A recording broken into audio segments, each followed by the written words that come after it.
Bienvenue à Un café avec ton pasteur. Bonjour, et nous continuons aujourd'hui avec le face-à-face avec Dieu. Et cette semaine, nous allons parler de Moïse.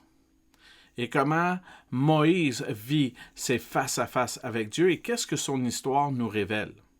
Nous allons examiner comment le visage de Moïse a incarné la gloire et la sainteté de Dieu. Dans l'étude que nous parcourons, Shining Like the Sun, David Wenkel nous mentionne qu'il y a deux aspects fondamentaux au face-à-face avec Dieu qui vont nous aider dans la continuité de notre étude. La première chose que nous avons vue, c'est l'homme créé à l'image de Dieu a la capacité d'une relation unique et vivante avec Dieu. La deuxième chose, c'est ceux qui rencontrent Dieu face à face seront changés. Ça, c'est la fondation de ce que nous regardons ensemble. Ces vérités se révèlent avec clarté dans l'histoire de Moïse, lors de l'établissement de l'alliance entre Dieu et Israël, l'alliance mosaïque. Voici ce que cette alliance nous enseigne. Premièrement, l'alliance mosaïque est nationaliste et elle est seulement pour la nation d'Israël. Israël a une relation exclusive avec Dieu et aucune autre nation pouvait y participer. Deuxièmement, l'alliance a à la fois développé et contrasté avec l'alliance d'Abraham. D'une part, l'alliance mosaïque fait un pas supplémentaire dans le salut dans l'histoire du salut vers la tête du Satan écrasé ou du serpent écrasé que nous avons vu dans Genèse 3,15.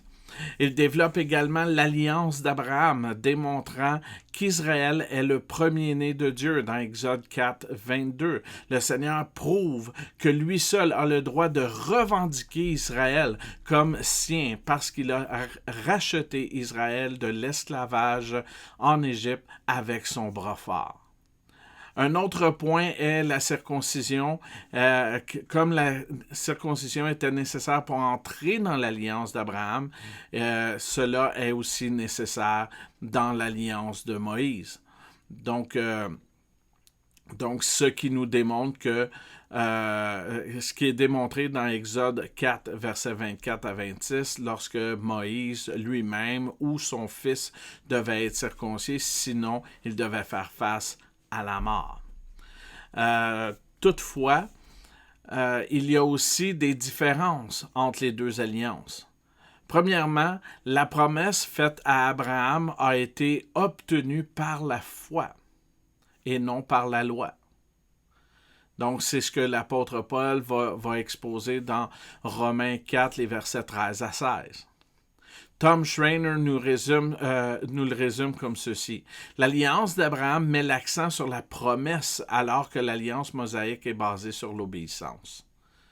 Ceux qui placent leur confiance en Jésus sont des enfants d'Abraham car ils obtiennent la promesse par la foi. Donc, une autre chose que ces deux alliances comment ils sont différents, c'est que la loi donnée à Moïse est transitoire. C'est une parenthèse par nature. Elle a un point de départ et une conclusion définie. L'alliance entre Moïse et Dieu a pour but de préparer le peuple d'Israël et chaque peuple, donc toutes les nations, à la venue du Messie, c'est-à-dire Jésus-Christ. Donc, mais ce qui est la partie centrale ou une des parties centrales de l'Exode, c'est la présence divine manifestée de manière glorieuse au sein du peuple d'Israël. Et voici ce que moi je retiens de cette histoire. Premièrement, une relation particulière et exclusive est possible parce que Dieu le veut. Donc, il veut avoir, le sens de mon commentaire, c'est Dieu veut avoir cette relation particulière avec toi. Deuxièmement, c'est alors que le royaume ou la promesse de la vie éternelle avec Dieu s'obtient par la foi, la loi nous rappelle la gravité du péché et de ses conséquences. Et la troisième chose, c'est la loi nous prépare au salut en Jésus, c'est-à-dire à un face-à-face avec Dieu, et ce, pour toujours. Donc, je vous laisse avec ces deux questions. Comment voyez-vous votre relation avec Dieu présentement?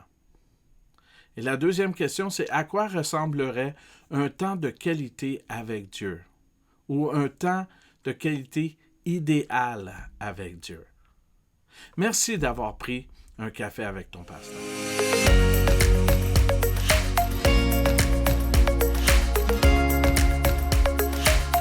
Reste béni.